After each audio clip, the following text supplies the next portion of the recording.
En tout cas, nous sommes heureux de vous voir ce matin. Nous vous prions de saluer votre voisin. Vous savez que l'Église est une grande famille. Saluez votre voisin. Et ce matin, nous vous disons bienvenue dans ce premier culte. Alléluia. Merveilleux Seigneur. Je vous invite ce matin à ouvrir vos Bibles. Nous allons lire 3 portions des Écritures. Nous lirons premièrement dans le livre de Actes des Apôtres 20-35. Nous lirons également Matthieu 6, 19 à 21 et Matthieu 19, 21 à 22. Actes des Apôtres 20, 35. La Bible dit, je vous ai annoncé, je vous ai montré de toute manière que c'est en travaillant ainsi qu'il faut soutenir le faible. Et c'est rappeler les paroles du Seigneur qui a dit lui-même, il y a plus de bonheur à donner qu'à recevoir. Matthieu 6, 19 à 21. Ne vous amassez pas des trésors sur la terre, où la teigne et la rouille détruisent, et où les voleurs percent et dérobent. Mais amassez-vous des trésors dans le ciel, où la teigne et la rouille ne détruisent point, et où les voleurs ne percent ni ne dérobent. Car là où est ton trésor, là aussi sera ton cœur. Matthieu 19, 21 à 22, Jésus lui dit, si tu veux être parfait, vends ce que tu possèdes, donne-le aux pauvres, et tu auras un trésor dans le ciel, puis viens, suis-moi. Après avoir entendu ces paroles, le jeune homme s'en alla tout triste, car il avait des grands biens. Ce matin, je suis en train d'introduire une réflexion que nous intitulons « Si nous connaissions la joie du donner ». Si nous connaissions la joie du donner. C'est une réflexion que nous allons partager durant tout ce mois de juillet. Bien-aimés, vous savez, il y a une joie, il y a un bonheur que nous nous privons souvent, que les hommes se privent souvent, c'est le bonheur du donner. Naturellement, les hommes, quand ils donnent, ils peuvent leur arriver à sentir dans leur cœur un pincement. Ils peuvent sentir dans leur cœur que, en donnant, ils ont perdu quelque chose qu'ils devaient garder pour eux, quelque chose auquel ils pouvaient en jouir. Ils peuvent se sentir que lorsqu'ils donnent, ils perdent la chose. C'est même la raison l'une des choses qui fait que les donner devient très difficile.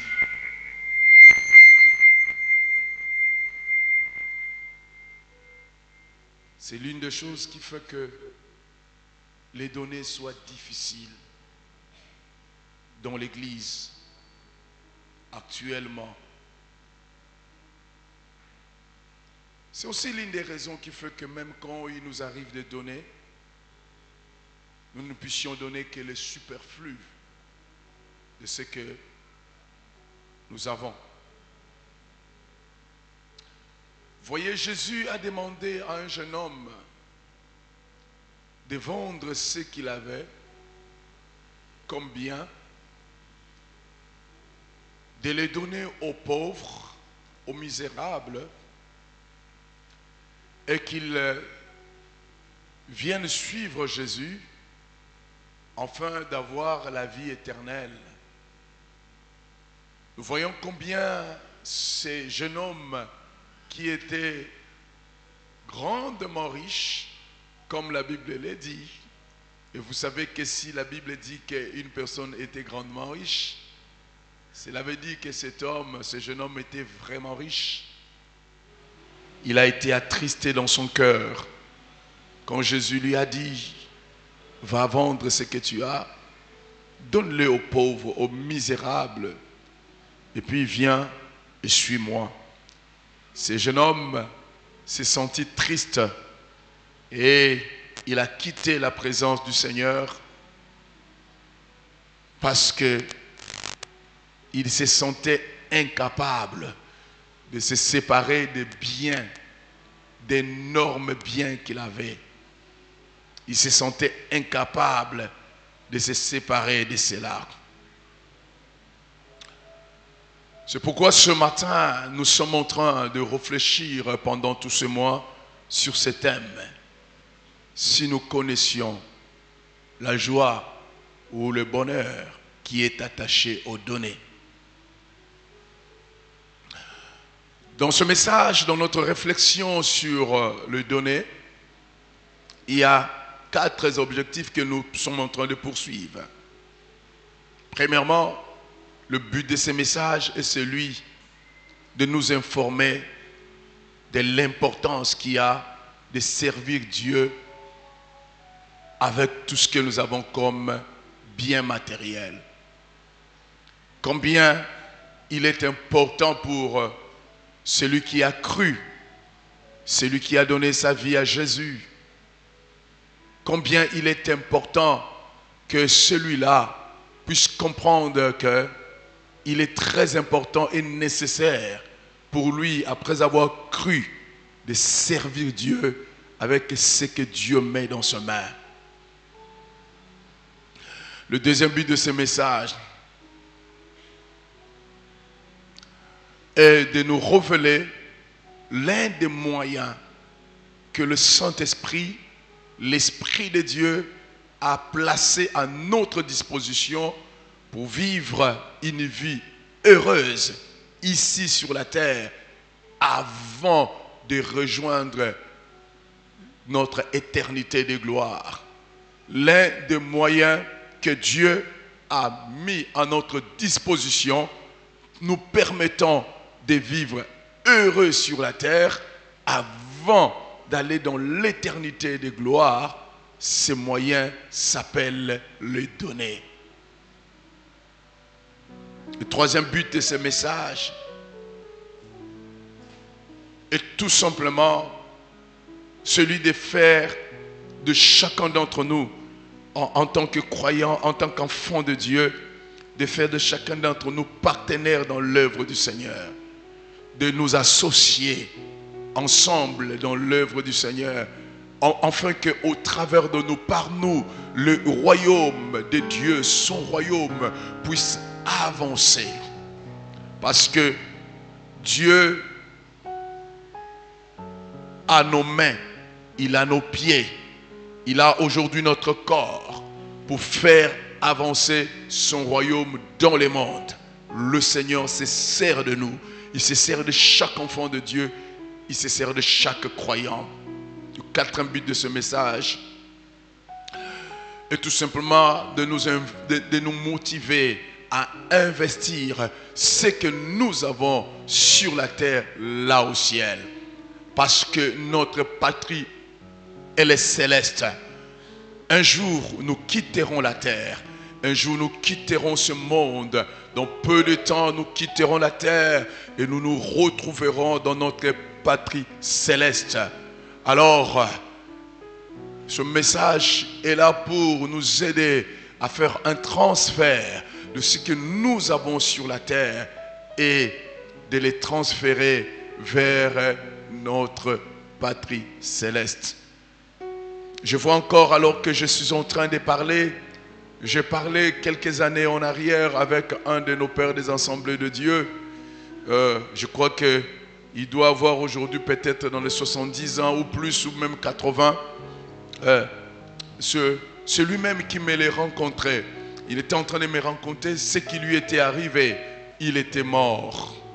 Il était mort et cliniquement on a dit que non, il est mort. Et puis lorsqu'il était mort, avant qu'on puisse le mettre à la morgue, l'amener à l'hôpital pour le mettre à la morgue, et il s'est vu être transporté, il s'est vu là dans le ciel, il s'est vu là dans la présence de Dieu. Il a vu qu'il y avait une grande ville qui était construite pour les enfants de Dieu. Il y avait une grande ville qui était construite pour tous ceux-là qui marchent avec Dieu, qui servent Dieu. Il a vu qu'il était dans cette ville, une ville très belle, où il y avait des infrastructures extraordinaires. C'était tellement beau cette ville. Alors, l'ange qui était en train de lui montrer la ville, il dit, bon, alors viens, je veux te montrer là où tu vas habiter. Je veux te montrer ta maison. Je veux te montrer là ce qui a été préparé pour toi. Lorsqu'il arrive là où était sa maison était encore au niveau des fondations. Rien n'était construit. Sa maison était juste une fondation. Il dit, tu vois ta maison? Il était en train de s'étonner. J'ai servi Dieu pendant tout ce temps. Comment ma maison peut être une maison qui est encore au niveau des fondations? Et l'ange lui a dit, tu n'as pas vraiment servi Dieu. Alors rentre maintenant pour le servir. Alors il s'est réveillé. Il me dit, fils, je suis dans le dernier tournant de ma vie. Je n'ai plus beaucoup de temps. Parce que quand il me parlait, je crois qu'il avait déjà plus de 60 ans. Il pouvait avoir 70 ans. Il dit, je n'ai plus beaucoup de temps. Dieu m'a accordé une nouvelle chance, afin que je puisse les servir encore. Alors je voudrais les servir le mieux possible, afin que je puisse dans l'éternité être dans un lieu glorieux qui m'attend là-haut. Amen.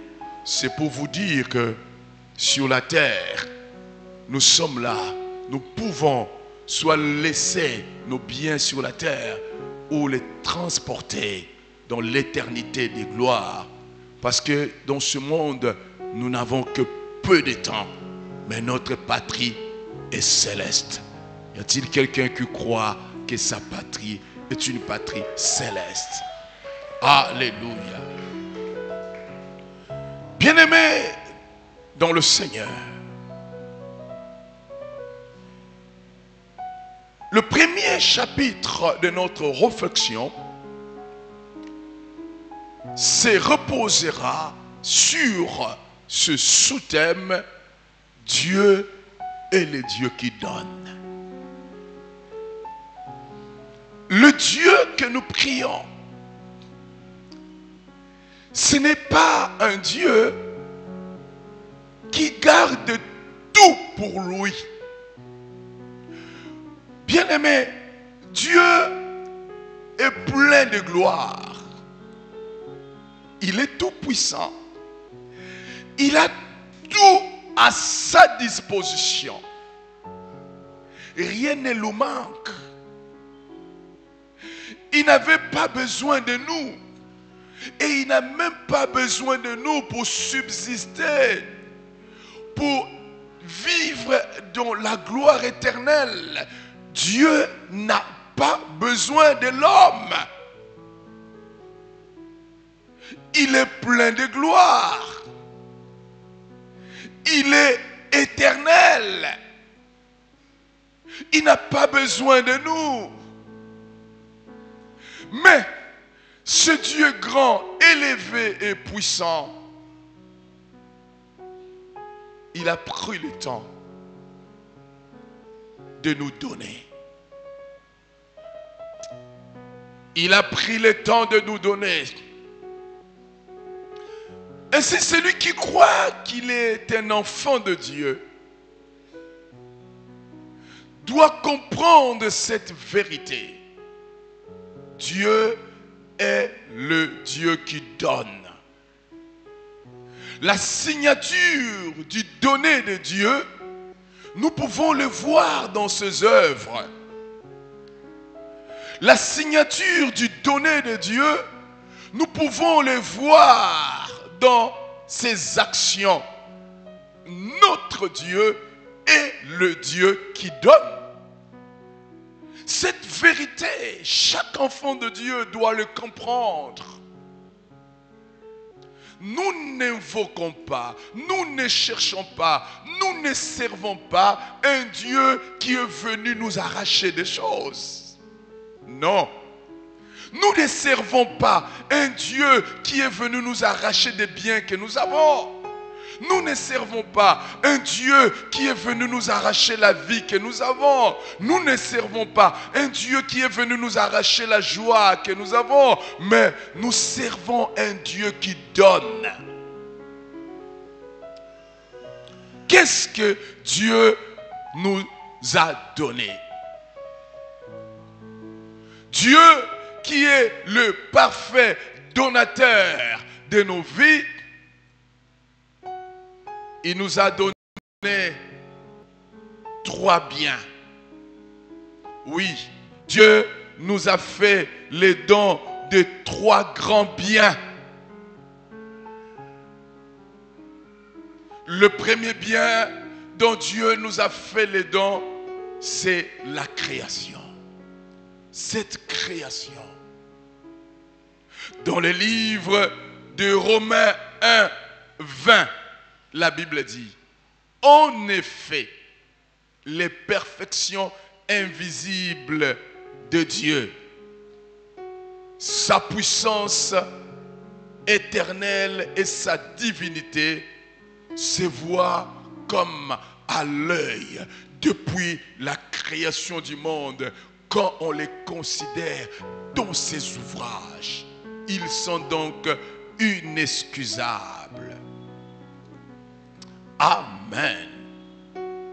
Le premier bien que Dieu nous a donné, moi et toi, le premier bien que Dieu nous a donné, c'est la création qu'il a mis à notre disposition.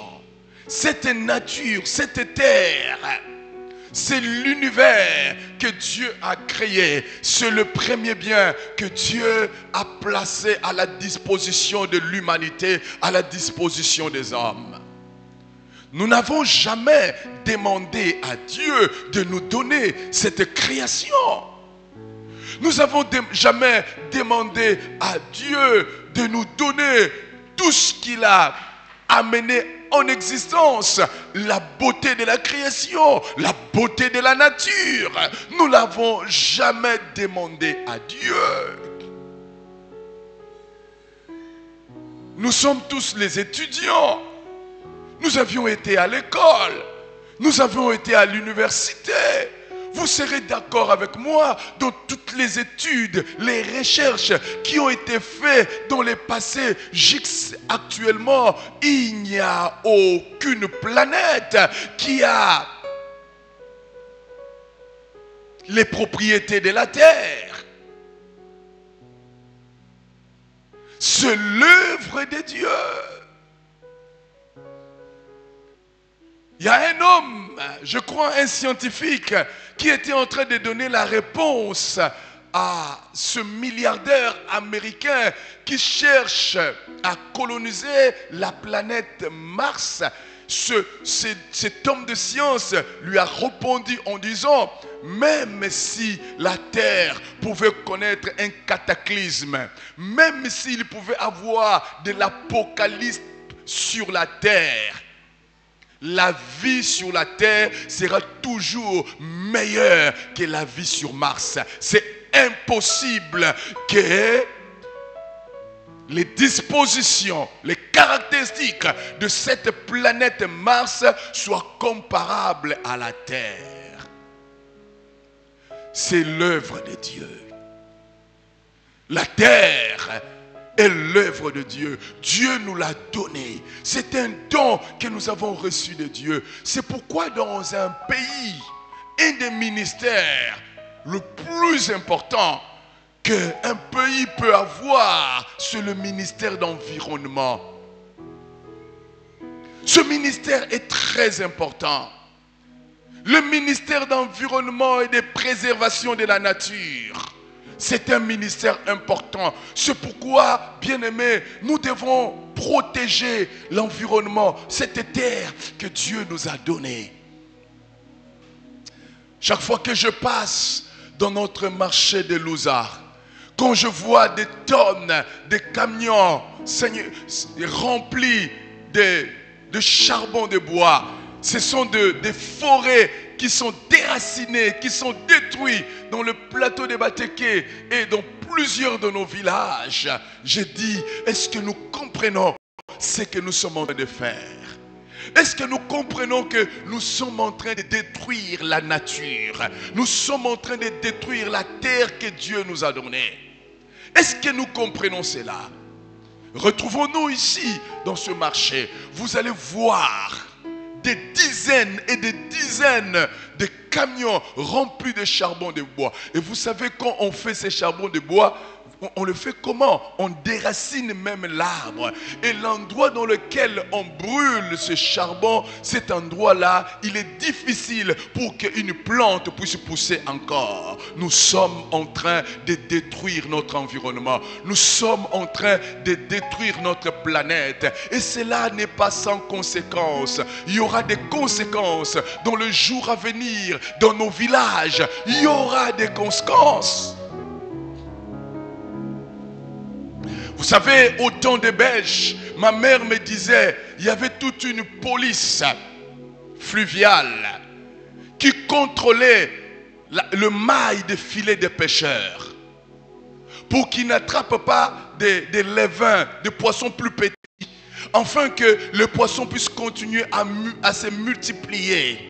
Mais aujourd'hui, quand vous allez dans certains coins de notre pays, dans certains villages, des pêcheurs arrivent même à pêcher avec nos moustiquaires. Ça attrape tout. Et les poissons, et les levains, et les œufs du poisson. Et aujourd'hui, il y a aujourd'hui des villages dans lesquels les poissons sont devenus rares. Nous sommes en train de détruire ce merveille que Dieu nous a donné, la terre. Et cela n'est pas sans conséquence. La terre, c'est un don de Dieu que Dieu nous a fait. Nous devons la protéger. Nous devons garder. C'est pourquoi dans le livre du commencement, il est écrit que lorsque Dieu a créé l'homme, il a placé cet homme dans le jardin. Et Dieu a dit à cet homme qu'il va faire deux choses dans le jardin. Premièrement, l'homme devait cultiver le jardin. Secondement, l'homme devait garder le jardin. Il devait protéger ses jardins. C'est un don de Dieu. C'est le premier don que Dieu nous a fait. Les dons de la création, les dons de la terre, c'est le premier don que Dieu a donné, a fait à l'humanité. Le deuxième don que Dieu nous a fait, c'est le don de notre existence. Il nous a donné l'existence. Il a permis que nous soyons comptés parmi les vivants. C'est un don de Dieu. Alléluia. Est-ce que savez-vous que la santé que nous avons est un don de Dieu? Est-ce que savez-vous cela? C'est lorsque vous tombez gravement malade que vous allez comprendre que la santé que j'avais, la force physique que j'avais est un don de Dieu. Lorsque je vous dis même, lèvons-nous pour adorer le Seigneur, pour acclamer le Seigneur, il y a certains qui ne veulent même pas se lever. Mais saviez-vous que l'équilibre que vous avez, l'équilibre de se mettre debout, c'est un don? Il faut être malade. Je vois notre papa Kabeya, vous pouvez vous lever un peu? Levez-vous là où vous êtes. Est-ce qu'on peut acclamer pour notre papa? Quand je l'ai vu chanter, être debout, j'ai dit, mais c'est merveilleux Dieu. Dieu est tout simplement merveilleux. Alléluia. Il a fait, je crois, quelques semaines à l'hôpital. Il ne savait plus voir les gens. il ne savait pas se laver, il ne savait pas manger, parce qu'il avait perdu tout équilibre. Il n'avait que des vertiges. On ne savait même pas c'est quoi. C'est quoi? Il est rentré dans son travail, juste en entrant à la maison, et il commence à avoir des vertiges. Vous imaginez un homme comme lui, qui est un avocat, il ne sait pas manger, il ne sait pas se laver, il ne sait rien faire parce qu'il ne peut pas se mettre debout. Merci papa, vous pouvez vous asseoir. Je suis allé à l'hôpital prier pour lui. Lorsque je suis allé prier, son épouse me dit, 2 jours après, il s'est senti bien. Et quand je le vis adorer le Seigneur debout, j'ai dit, Dieu est tout simplement merveilleux. La santé que nous avons est un don de Dieu. Amen, amen. C'est un don de Dieu. Il y a des gens qui ont tout ce qu'il faut pour être en bonne santé, mais ils ne peuvent pas avoir cette santé-là parce que c'est un don qui nous vient du Père. La vie est un don que nous avons reçu de Dieu. C'est un don que nous avons reçu de Dieu. C'est pourquoi mes frères, quand il faut adorer le Seigneur, adorez-le. Quand il faut louer le Seigneur, louez-le. Quand il faut célébrer le Seigneur, célébrez-le. Quand il faut servir le Seigneur, servez-le. La vie est un don que nous avons reçu de Dieu. C'est un don que nous avons reçu du Père. Dans le livre de Jérémie 1,5, le prophète Jérémie dit, « Avant que je t'eusse formé dans le ventre de ta mère, je te connaissais. Avant que tu fusses sorti de son sein, je t'avais consacré, je t'avais établi prophète des nations. Avant même que nous puissions être injectés dans l'utérus de notre maman, avant même que nous puissions nous retrouver dans son ventre, dans l'éternité, Dieu nous connaissait. Il nous avait déjà créés, il nous avait déjà fabriqués dans l'éternité et il nous a injectés dans le corps d'une femme. La femme, notre maman, nos parents ont été tout simplement le moyen par lesquels, les moyens que Dieu a employés pour nous injecter sur la terre. Mais nous sommes venus de lui, nous sommes venus de Dieu. La vie que nous avons est un don de Dieu. Nous n'avons jamais demandé à Dieu de nous créer. Nous n'avons jamais demandé à Dieu de nous établir là où nous sommes. Nous n'avons jamais demandé à Dieu de nous retrouver dans la famille dans laquelle nous nous trouvons. Nous n'avons jamais demandé cela à Dieu.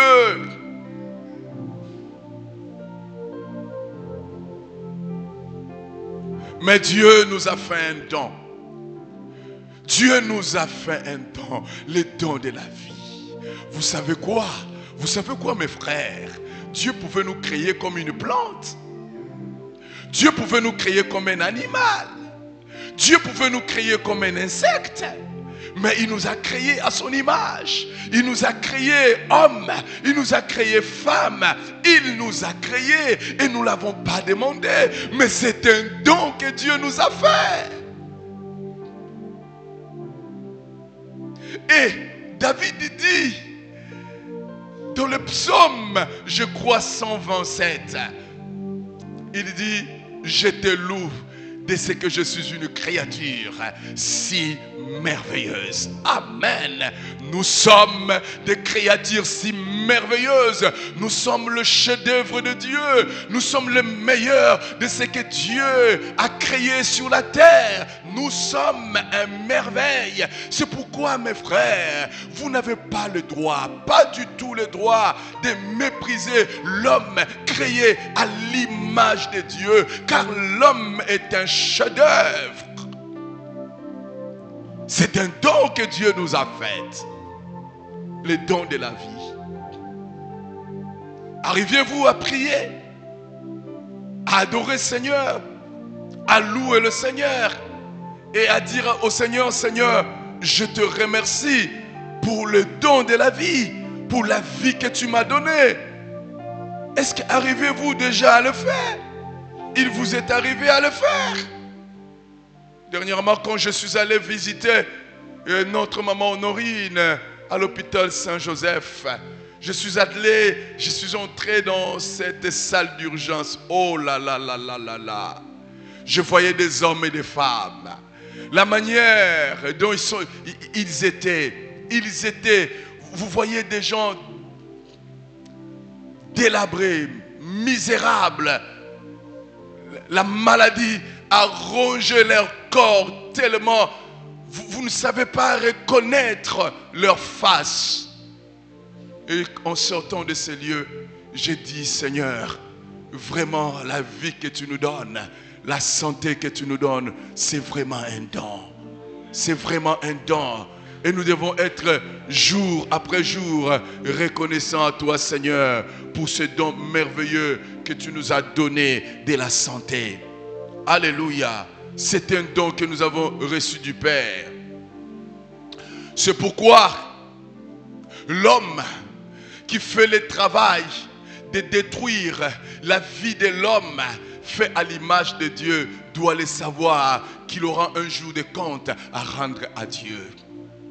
Quand je vois ces hommes et ces femmes facilement qui tiennent les armes pour détruire des hommes faits à l'image de Dieu, Dieu a donné à un homme le don de la vie. Toi, une créature, toi, un homme, tu oses arracher ces dons que Dieu a donnés à l'homme. Combien aujourd'hui les gens ont arraché ces dons de la vie que Dieu a donnés aux hommes dans les empoisonnements, dans des meurtres. Vous avez arraché les dons de la vie, ces dons précieux que Dieu a donnés exclusivement à un homme. Et vous le savez que sur la terre, il n'existe jamais, depuis que Dieu a commencé à créer les hommes, depuis Adam jusqu'à nos jours, il n'a jamais existé deux hommes qui ont la même caractéristique. C'est pourquoi jamais deux hommes auront la même empreinte digitale. Ça veut dire que cet homme-là, si vous l'arrachez, il n'y aura plus un homme tel que lui sur la face de la terre, car il est un don venu du ciel. Frères et sœurs, vous êtes un prototype. Nous sommes uniques. Chacun d'entre nous, nous sommes uniques. Il n'y en a pas deux comme nous sous le soleil. Depuis Adam jusqu'à aujourd'hui. Et il n'y en aura jamais. Quand vous quittez la terre, vous quittez une autre personne telle que vous, il n'y en aura pas. Vous savez que moi, il semble que je me ressemble avec mon fils cadet. Et même la technologie a prouvé cela. Quand je prends mon iPhone, je mets les clés de ma face, je le mets, je donne à mon fils cadet. Lui, il vient mettre aussi sa face. J'ai mis ma face, j'ai codé cela. Quand lui, il vient, il prend mon iPhone, il met sa face, l'iPhone s'ouvre. J'ai dit, oh, donc il peut prendre mon passeport, ça entre comme ça passe. L'iPhone s'ouvre. J'ai dit peut-être l'iPhone a des erreurs. Je vais mettre peut-être dans ma tablette Surface. Mets un peu ta face là-bas. Il met sa face sur ma tablette et la tablette s'ouvre. Apparemment, nous avons le même trait facial. Mais nous ne sommes pas la même personne. Nous ne le serons jamais. Jamais. Chacun d'entre nous est une marque déposée unique, créée par Dieu, made in ciel. Le ciel t'a créé, comme une marque déposée unique. Voilà pourquoi en tant qu'enfant de Dieu et en tant que chrétien, vous ne devez pas être déprimé, vous ne devez pas être complexé, vous devez être fiers de nous, vous-même, parce que vous n'êtes pas des sous le soleil, tu es unique sous la face de la terre, tu es un don de Dieu. Dieu nous a donné les dons de la vie, les dons de notre corps, les dons de notre santé, les dons. Il est le premier donateur. Dieu est le parfait donateur. Le troisième don que Dieu nous a donné, ça c'est le don le plus merveilleux. Dieu nous a donné les dons de son Fils bien-aimé, Jésus-Christ. Waouh! Est-ce que nous pouvons acclamer le Seigneur?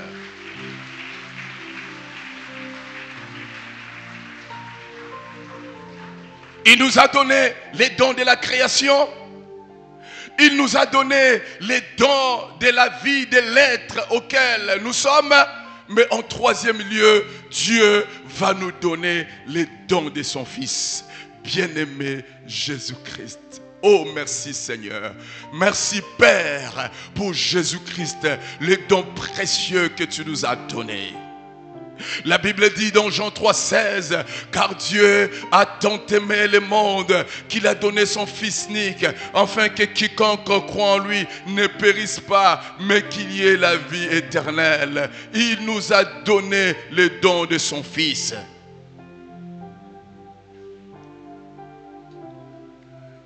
Il nous a donné tout ce que nous ne pourrions jamais avoir par nous-mêmes, son Fils bien-aimé Jésus-Christ. Il nous a donné tout ce que Dieu avait de parfait, son Fils bien-aimé Jésus-Christ. Il nous a donné ce qui est éternel, son Fils bien-aimé Jésus-Christ. Il nous a donné ce que rien sous le soleil ne pourra nous donner, son Fils bien-aimé Jésus-Christ. Oh, merci Père pour les dons précieux que tu nous as donnés, Jésus-Christ ton Fils. Il y a une question qui me vient à l'esprit. Mais pourquoi Dieu nous a-t-il tant donné de bonnes choses? Pourquoi nous a-t-il tant donné de bonnes choses? Pourquoi Dieu nous a-t-il donné cette création belle? Pourquoi Dieu nous a donné cette vie merveilleuse?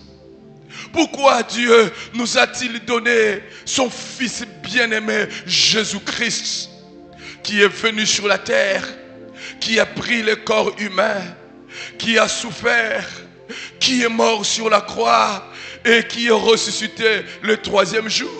Et qui viendra nous prendre dans la gloire pour que nous puissions nous retrouver avec lui dans la gloire éternelle. Pourquoi Dieu nous a-t-il donné son Fils?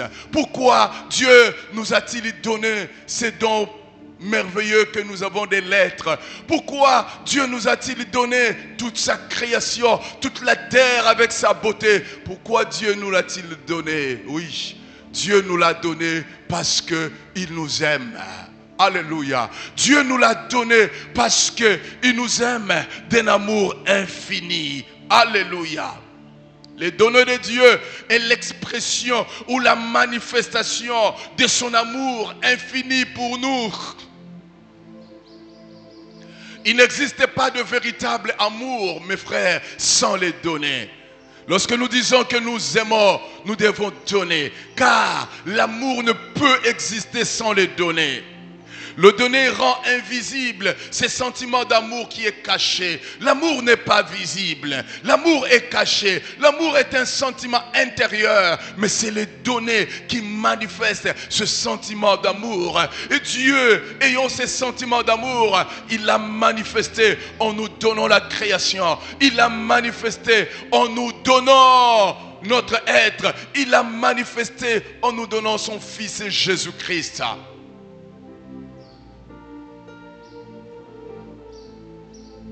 Les données de Dieu. Pourquoi Dieu nous a donné? Dieu nous a donné pour nous donner également le modèle de la vie qu'il attend que nous puissions mener. Il nous a donné la création. Il nous a donné notre être. Il nous a donné son Fils pour nous donner le modèle de la vie que nous devions vivre en tant que ses enfants. Mes frères et sœurs, la vie d'un véritable enfant de Dieu, la vie d'un véritable fils du royaume, la vie d'un véritable homme, femme, qui a eu une rencontre avec le Seigneur, qui a connu le Seigneur, sa vie doit être caractérisée par le donner. Nous devons tous ressembler à notre Créateur par notre donner. Nous devons attester que nous l'appartenons par notre donner. Nous devons manifester tous que nous connaissons l'Éternel, nous connaissons Dieu, nous connaissons Jésus-Christ par notre donner.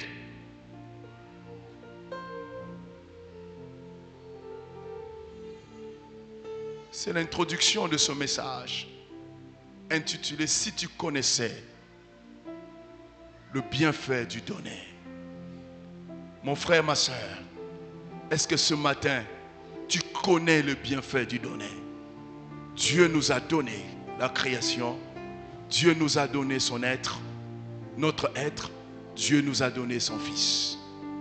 Et les données de Dieu est l'expression de son amour.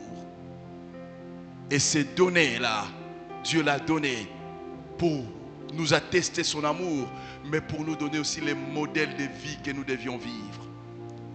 Pour nous donner aussi les modèles de vie que nous devions vivre dans sa maison. Nous devons être de personnes qui donnent dans la maison de Dieu pour faire avancer le royaume. Baissons notre tête dans la prière.